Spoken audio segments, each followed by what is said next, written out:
ہمارا گھرانہ کل 3 افراد پر مشتمل تھا۔ ایک میں، دوسرے میرے ابا اور تیسری مجھے جنم دینے والی میری ماں۔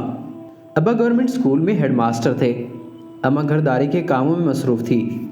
میں ان کی اکلوتی اولاد تھا۔ جب میں بیمار ہوتا تو وہ دونوں مجھے کبھی حکیم کے پاس تو کبھی ڈاکٹر کے پاس لے کر جاتے۔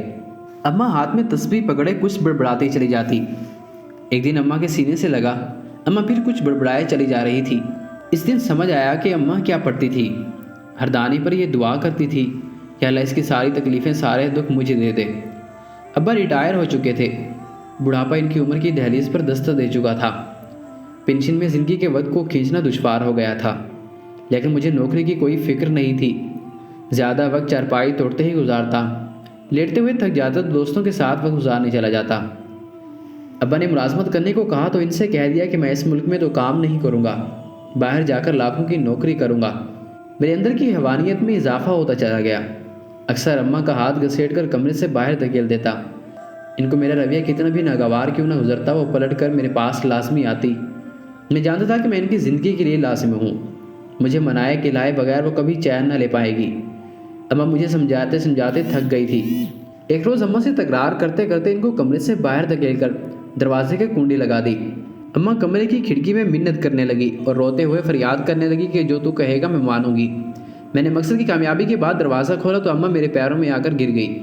اپنے ہاتھوں سے میرے پاؤں پکڑے زمین پر پڑی تھی اور میں بڑی ڈھٹائی سے اکڑا کھڑا تھا۔ چند ماہ بعد میں باہر نوکری کے لیے چلا گیا۔ سرد موسم کا آغاز ہو چکا تھا۔ سردی سے بچنے کے لیے 3 قمیضوں اور ایک پتلے سے سویٹر کے علاوہ کچھ نہ تھا۔ سڑک کے کنارے جہاں نیند آتی وہاں سو جانے کی کوشش میں لگا رہتا، مگر سردی ایسی کہ ہڈیوں کے اندر تک گھس جاتی۔ بھوک سے نڈال ہو کر کوڑے دانوں میں کھانا تلاش کرتا، جسم کو گرم کرنے کے لیے میلوں دوڑتا، لوگوں کی اترن پہن کر جسم کی گرمائش محسوس کرتا۔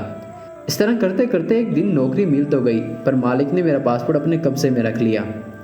شہزادہ کہلوانے والا، اپنے گھر کی سلطنت پر راج کرنے والا، اب بیت الخلا صاف کرنے پر مجبور تھا۔ رات کو سونے کے لیے کنٹینر نما کمرے میں چند فٹ جگہ نصیب ہوئی۔ سرد اور سخت فرش پر لیٹتے ہی گرم بستر کی یاد بہت ستاتی، اماں کی یاد رہ رہ کر ستاتی۔ اس وقت احساس ہوا کہ میرے والدین نے کیسے مجھے ہاتھ کا چھالا بنا کر رکھا تھا۔ اماں سے فون پر بات کرتا تو خوش ہونے کا ڈرامہ کرتا، اور اماں میرے ڈرامے پر خوشی کا ناٹک کرتی۔ اماں میرے حال دل سے خوب واقف تھی، مگر وہ مجھے شرمندہ ہوتا نہیں دیکھ سکتی تھی۔ اماں ہر بار بس ایک سوال کرتی کہ تو کب آئے گا۔ ان کو ہر بار یہ تسلی دیتا کہ جیسے ہی پاسپورٹ واپس ملے گا تو میں آ جاؤں گا، اور پھر کبھی نہ جاؤں گا۔ پاسپورٹ کا 3 برس سے پہلے ملنا ممکن نہیں تھا۔ جب بھی بات ہوتی تو دل کرتا کہ گڑاتے ہوئے اماں کے پیروں کو تھام کر معافی مانگ لوں، لیکن اماں سے فاصلوں کی دوری بہت تھی۔ معافی مانگنے کی تمنا میں گھر واپس لوٹ جانے کی جلدی تھی۔ پھر کچھ دنوں بعد جب خبر ملی کہ میری اماں اب اس دنیا میں نہیں رہی، یہ سن کر جیسے میرے پاؤں تلے زمین نکل گئی۔ میں اماں سے اپنے گناہوں کی معافی نہ مانگ سکا۔